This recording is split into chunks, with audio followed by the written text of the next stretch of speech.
ladies and gentlemen. So to start off, we are going to use a bottle cap as I usually do, and then we are going to start off with the head. Now, this head shape I'm not going to say mastered, I definitely haven't mastered it, but I've definitely, how do I say, gotten better with drawing smaller things, as I said a long time ago that I would start trying to do. Smaller faces and stuff, because I used to draw faces and they used to be like extremely big, so big that I can only fit like part of the picture on the page. Get a lot of my old tutorials, you can probably see that. So anyway, yeah, just gonna start off with the facial features, the mouth, the nose, just like that. And the lips are kind of like small on the top and a little big on the bottom, so as you can see, just filling out the features. Now, as I always say, I don't take much seriously on the first step of this.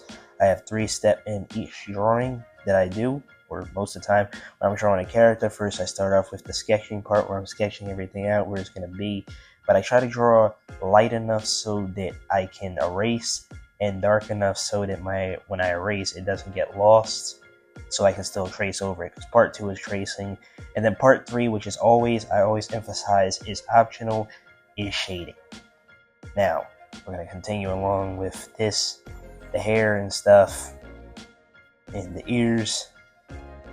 Don't mind me, I'm just basically stating the obvious, which you can see, but, gotta make it interesting, A long time ago, someone asked me to start narrating my drawing tutorials, So that's what I'm doing. And yeah. So as I'm going this out, I chose this picture because, well, actually, I haven't drawn, like, outside of a few drawing shorts that I put up over the past, I'm going to say 7 months. You probably noticed I haven't been putting up any drawing tutorials. I actually moved out of my old house, and so that set me back. And then I started a Bible teaching channel like 2 or 3 months ago, called Bible Versal Truth. I've been focusing a lot of my efforts on that. Check it out if you're interested. And of course, I've been spending a lot of time building up my sketch comedy channel, Johnson Films. Also check that out if you're interested. And yeah, I've been putting a lot of time and effort, because there was a time where this was my entire focus, this channel right here, drawing and stuff. I'll be drawing like all the time. I'll spend all my time drawing on this channel, and to be honest with you, straight up honest, I really just haven't felt like it. I don't know, drawing is not as important to me as it used to be, but I spent a lot of time. I've been doing this channel for almost 4 years now.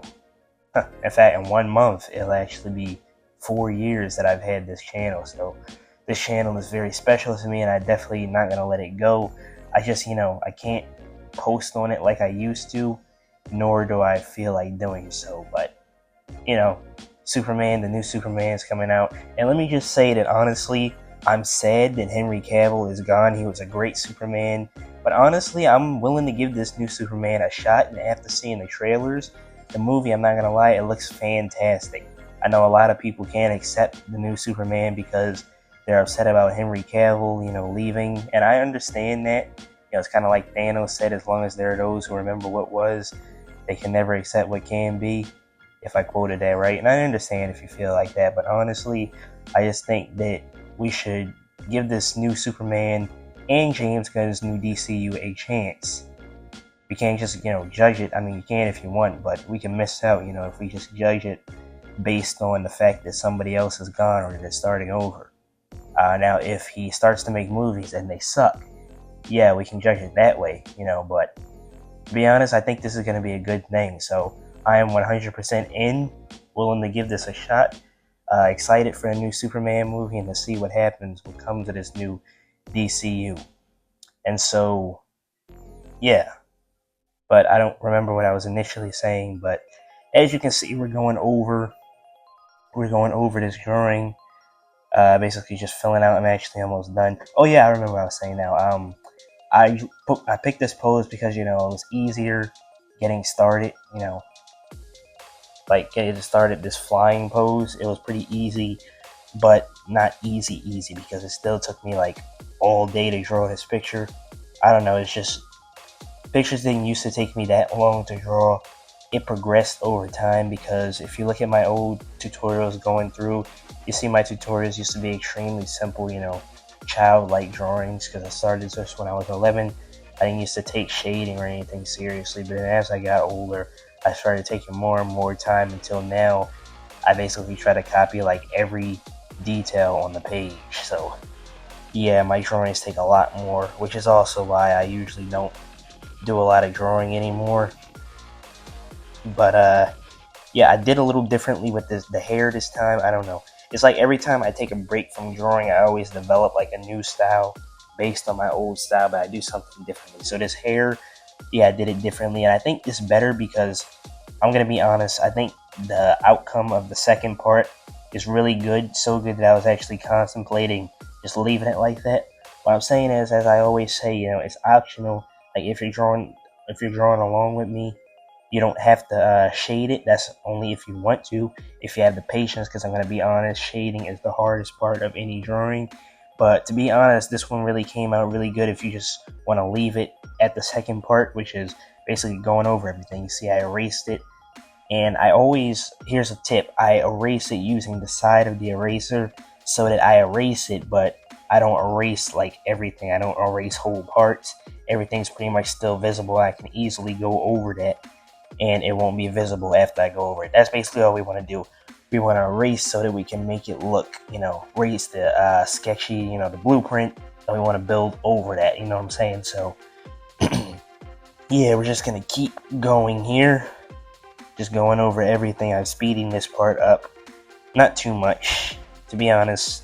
Like, after 7 months of not doing this, like, whole editing these whole tutorials, I don't remember all I used to do, but, you know, still trying to pretty much keep things simple and easy. And so, yeah, just gonna keep going, and, yeah. I'm just kind of going over these lines here. Just, I don't really know what to say. I try to make these interesting, but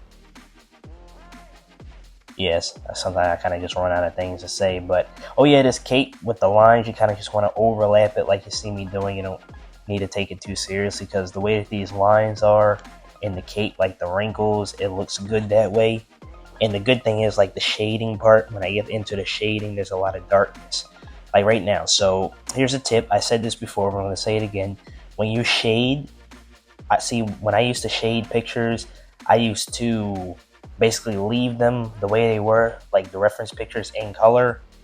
And then I used to try to figure out the, you know, how hard or how dark or how light it should be in the picture. And in my pictures, you know, it would be a lot more difficult. But then one day I decided to turn my reference photos to black and white, to mono, and it made everything so much better, because basically it shows you how dark or how light everything should be, and you don't have to try to figure that out. It's excellent. It's so much better when you're doing black and white pencil, because your picture is going to come out black and white anyway.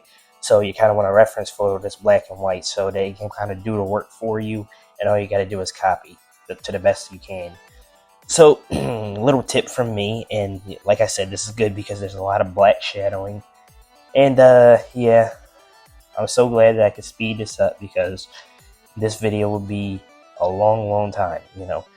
Another tip is, when you have like an open area, you probably see me do it all the time. Before I actually start putting in, you know, different tones of darkness and light, I always shade completely gray, be it light or dark, I don't know, depending on what it is, so that whatever I overlap, whatever's in between, can be gray and it can look like a highlight. So that is that, and here is the finished product.